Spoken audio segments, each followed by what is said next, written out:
Hey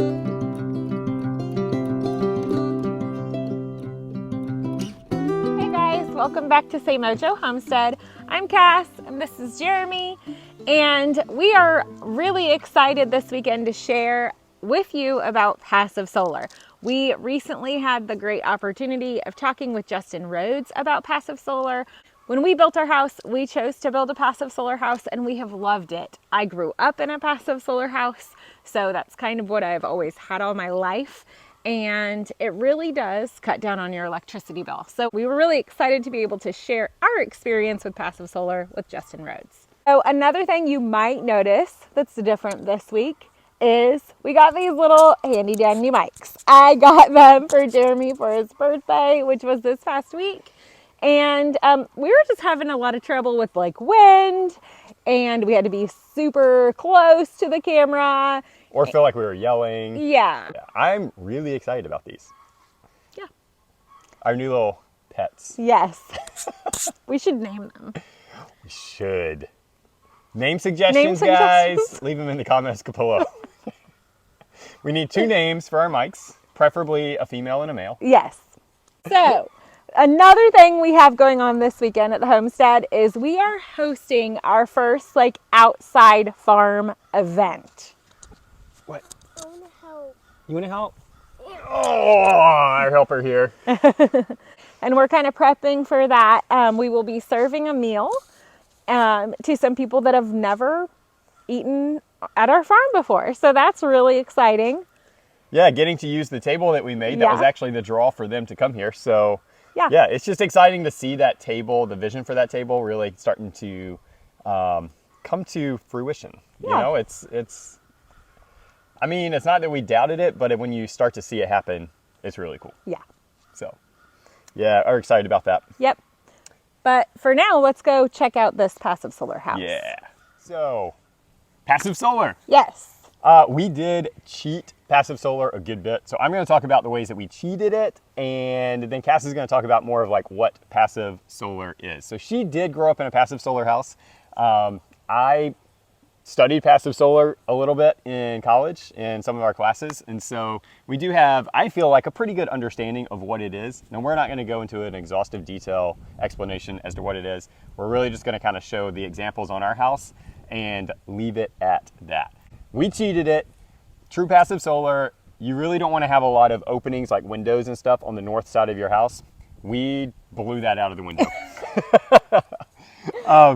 So we've got a lot of windows. We have 42 total windows all over the house, which is definitely a cheating aspect of passive solar.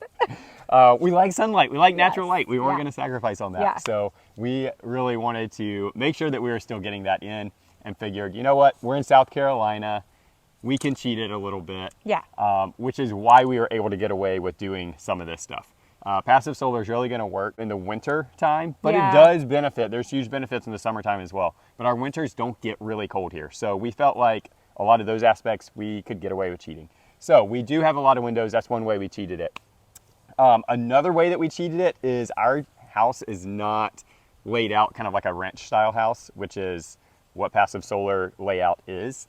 We do have an L shape, so we've got a section that kind of juts off the north side of the house, and there's a big difference. Yes. Our room is actually that section. It's cold. And it is noticeably, yes, colder or warmer if it's summertime. Yeah. But that's okay. Yeah. You know, it's not a big deal to us. No. We're fine with that. But that is one way that we did cheat it, and you can tell a difference. So those are kind of the main ways that we did cheat. But you know what? If you're building and designing your own house, then you can do that. Do you what can you get like. away with that. Yeah. So. You want your windows to be south facing. It's fall, winter-ish right now, and you can see the sun is on the front of our house. It's warming our house with those windows.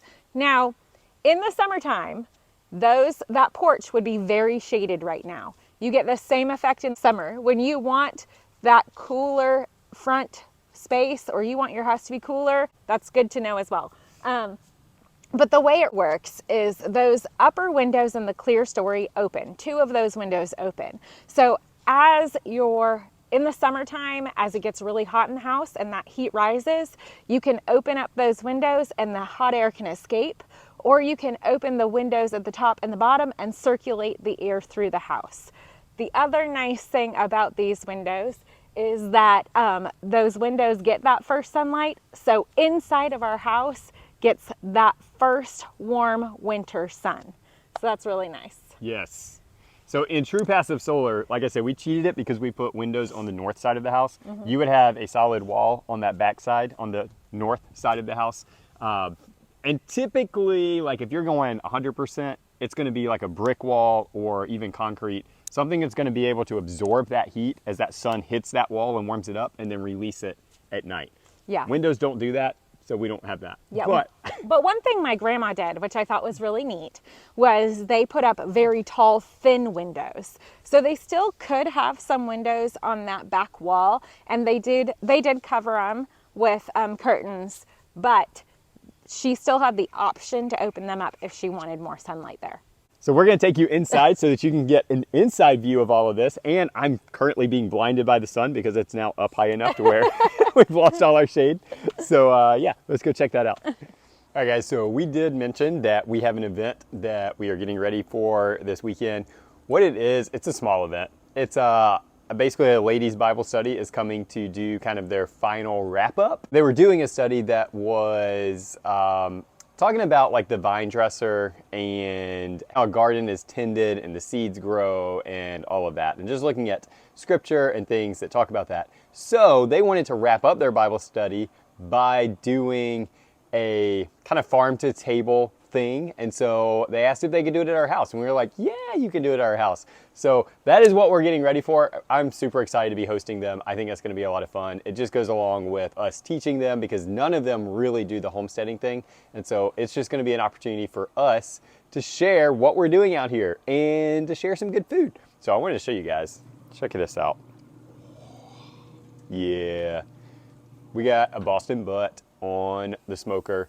It will be cooking all day, and we're gonna use that in a soup. So what we're making them is a kind of a pork and bean kind of soup, but not cheap pork and bean kind of soup. So it's gonna be a mixed bean soup with pork in it, ham hock, and collards in there. And then we're also gonna do another one that is a candy roaster white bean soup. Candy roaster, if you don't know, is this really long winter squash that sort of resembles pumpkin in flavor, but a little bit more delicate than pumpkin, and a little bit more sweet. So we've never made that one, so I'm really curious to see how that one turns out. I think it's going to be really good.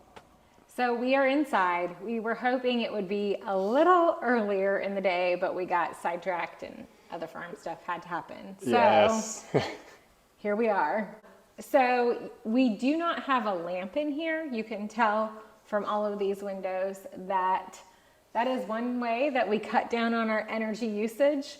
It's fairly bright in here still, and we don't have to have a bunch of lamps and everything. So No, definitely not. And because it's a little bit later in the day, the sun's already kind of getting out of the windows, but you can still see the shed dormers are letting a good bit of light in. So yeah, those little square lights. yeah, That's from those windows. yeah.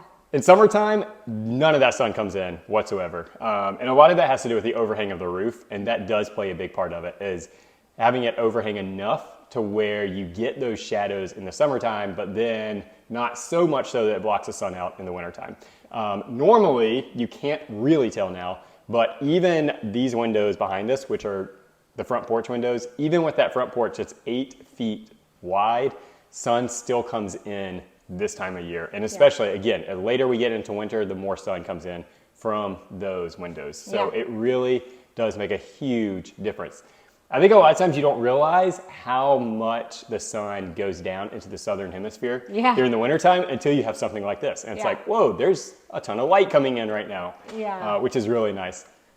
One thing I did want to touch on, one misconception with passive solar is that you want that sun coming in on the west side. That is not necessarily the case. So behind us now is the west side of our house. And you can see out that window, we definitely have a good buffer of woods. Most of those are evergreen, so it does still shade it. But we do still get there's that window up there. some sun that comes in through there, even in the summertime. But that's one small window, so it's not enough to cause extra heat to accumulate in the house. So the other thing, I'm gonna spin around, this is the north wall. And so you can see like we have all these windows. Normally in a passive solar house, you would have a solid wall back here. And that's the one that I was saying would be like concrete or brick. Something is gonna absorb that heat during the day and release it at night. There's a lot of sun that hits against this wall all winter long because of our south facing windows. So one thing that I really wanted was a wood burning stove. I love having the heat of the stove. I also required it to be cast iron because I like to be able to cook on it or boil water for tea or whatever. But the cast iron stove is a huge deal for us because it can heat our entire house. And I mean, even our bedroom that gets cold, we open that door and it pulls that warm air in and we're able to get heat. If you are doing passive solar and you have a window obsession like I do, I recommend also investing in the wood burning stove. Yes.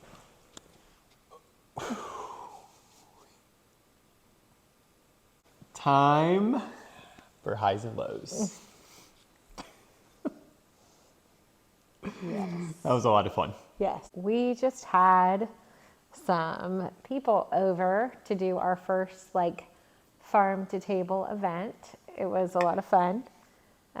Some ladies from a church we used to go to kind of ended their Bible study that they were doing with a farm to table meal, or they wanted to, so they contacted us and we were able to host them. That was really exciting. It was. Yeah. It was fun. I'm tired. It was fun. But it was I'm a lot tired. of fun. So highs and lows? Highs and lows. Let's do it. Yeah. You go first. I went first last time. Oh, man. Okay. So my high was tonight.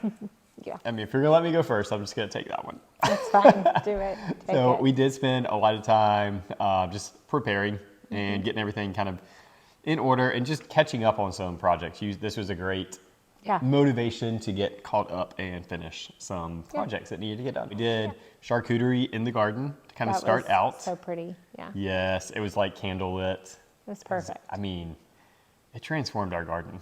I mean, if anyone ever needs a date idea.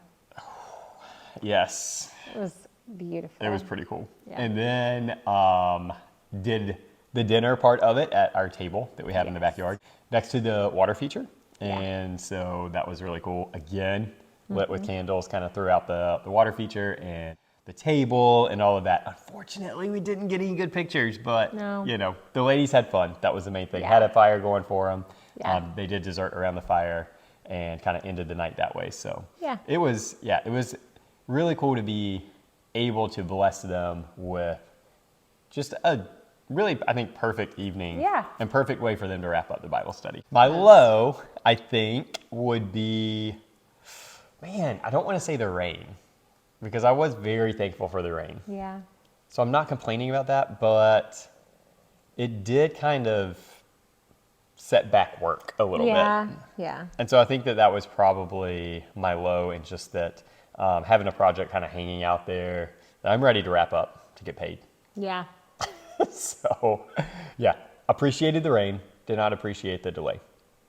My high was probably Jeremy's birthday. That was fun. Oh, yeah, I totally forgot it was my birthday. That was my high. Really. Was it though? My birthday was great. Because you forgot about it. Okay. I got amazing presents. I liked it. I had fun. It was so much I had a great time. My parents came, so it was a lot of fun. It was a lot of fun. It was. And Jeremy got cool gifts, I have to say. I did. I picked out Very some cool pretty gift. awesome gifts. Yes.